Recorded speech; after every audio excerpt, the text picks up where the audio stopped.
PodcastHero.com. Welcome to the Daily Quote, the podcast designed to kickstart your day in a positive way. I'm your host, Andrew McGivern, and this episode is brought to you by the Great News Podcast. Tired of all the doom and gloom news from mainstream media? You'll get none of that there. Instead, you'll find inspiring stories and developments making the world a better place. The link to that show is right here in the show notes. Today's quote comes from Fyodor Dostoyevsky, Russian novelist, philosopher, and one of the most psychologically penetrating writers in the history of literature. A man who was sentenced to death by firing squad, reprieved at the last possible moment while already standing before the guns, and then sent to 4 years of hard labor in Siberia, and who spent much of his life in the grip of epilepsy and crippling debt. A man who had every reason to count only troubles, but understood something that allowed him to see past all of his.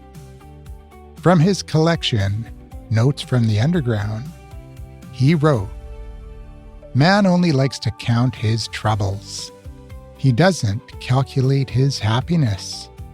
Dostoyevsky wrote that in the 19th century. 150 years later, neuroscience caught up with him and confirmed every word. Psychologist Rick Hanson put it this way: "The brain is like Velcro for negative experiences and Teflon for positive ones. It isn't a character flaw. It isn't weakness or ingratitude. It's biology. Our brains evolved to prioritize threats. The amygdala, the brain's threat detection center, responds to negative stimuli with roughly twice the neural activation of positive ones. The ancestors we have that noticed danger first survived.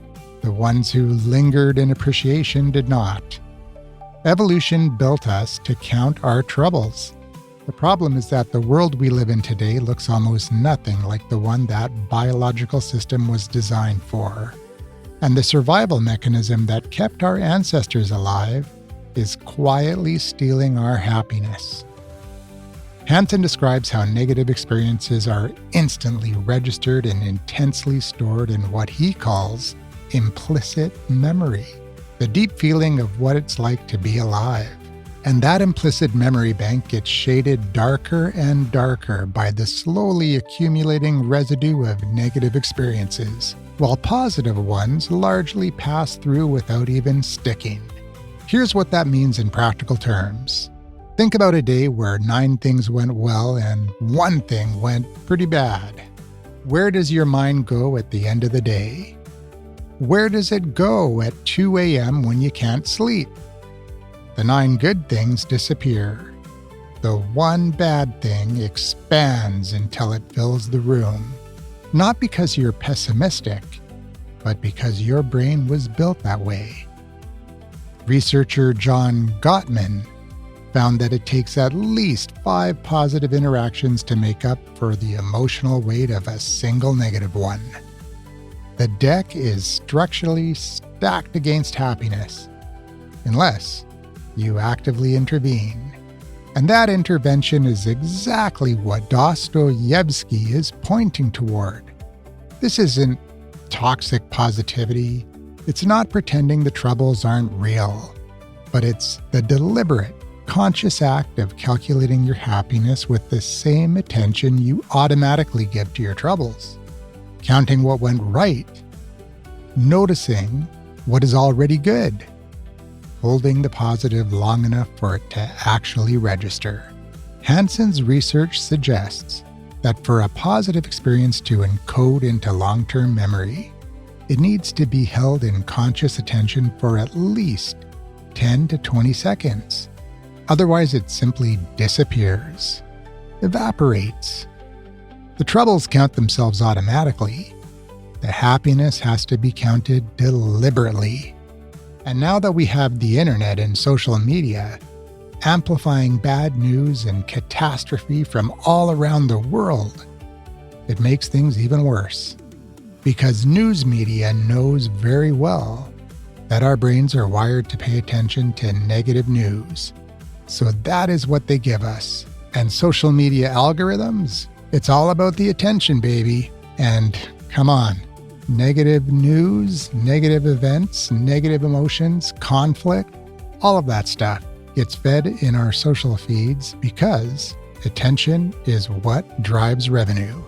In the attention economy, the money is in the doom and gloom.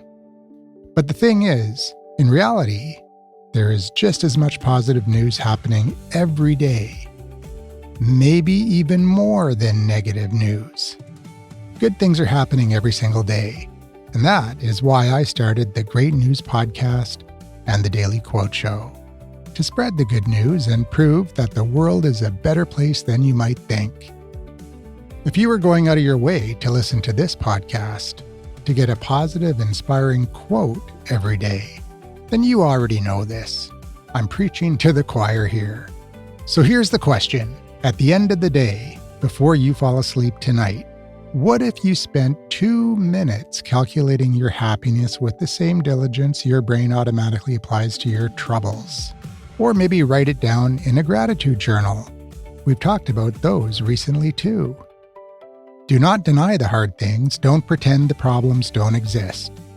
But count the other column too, the one your brain skips over by default, the kindness you received, the moment that worked, the small thing that was quietly good, and all the great news stories that you listen to on the Great News Podcast.